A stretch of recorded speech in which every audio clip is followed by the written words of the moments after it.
Dewey's 9 Lives. We had a patron who moved to Arizona, and he wanted to give us a statue or something in memory of his parents. And he knew an artist, Heather Johnson Berry, who lives in Prescott, Arizona, and she only works in bronze. So he assigned her to do a statue of Dewey Read More Books in bronze. And she lives in Prescott, but guess where her studio is? Dewey, Arizona. She made this marvelous statue, which you can go online and see either at the SpencerPublicLibrary.com site or at the Dewey Read More Books.com site. She's a marvelous woman, and she loves Dewey, and that statue is now bringing, and the book, people from 9 countries so far. Every state in the United States is at our door. In the summertime, our librarians are doing 5 to 10 tours an hour, and they're there to see Dewey. We've sold in 37 countries now. Those countries are still coming in. I just signed a contract with Serbia on Friday. Dewey has taken my fiancé Glenn and I to Turkey, England, Portugal, and just the other day we got an invite from St. Petersburg, but not Florida, Russia. So we're trying to work that out. And in this book, like I said, you will find more stories about Dewey that I found out when I was on tour, that I never knew about when he was alive.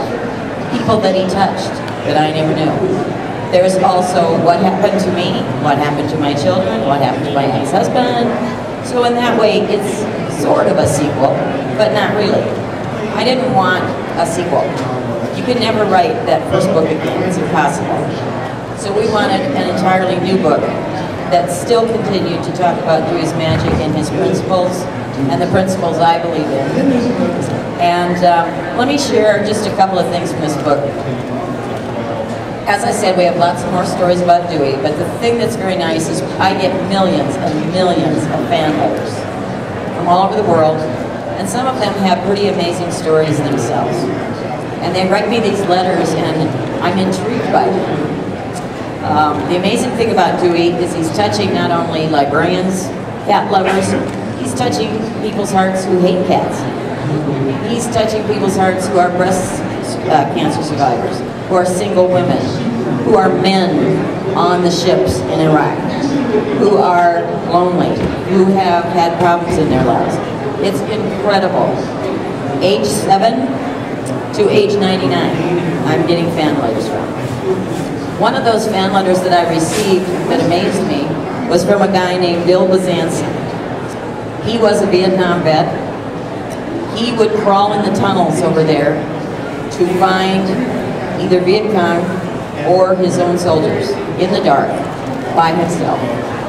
It was a horrible, horrible thing for a person to live through. And in September, while he was over there, was the Tet Offensive. And he had horrible memories to live with when he came home. He didn't realize that he had post-traumatic stress.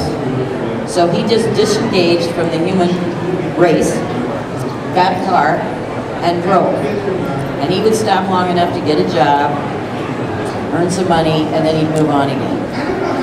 And over the years, he discovered that he was driving to a new town every September, and he had no idea what the connection was. Anyway, one day he's driving through a town, 5:30 in the morning, dark, stopped at a stoplight, and he hears this thud. And so he's all alone, there's no traffic around. He gets out to see what's on his car.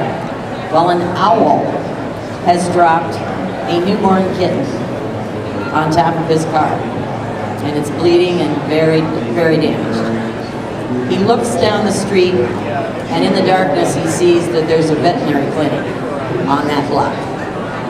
So he carries this kitten in his hands to the veterinary clinic, and he pounds on the door with his foot. And there's no lights on. But the vet is in the back room checking on another sick animal. And he finally comes to the door. And he says, well, I can try and save him, but I can't promise anything, and it's going to cost a lot of money. It'll take a long time. So he put the kitten there, and he had to stay in town. So he got a job. He went to the vet's clinic every day, started making friends, Eventually the kitten recovered enough that he could take it home, but he had to stay there so he could get checkups. He named the cat Lucky, and it reintroduced him to the human race. He started making connections. He started becoming a hypnotherapist for people with post-traumatic stress. He didn't realize he had it, but he wanted to help other people who did.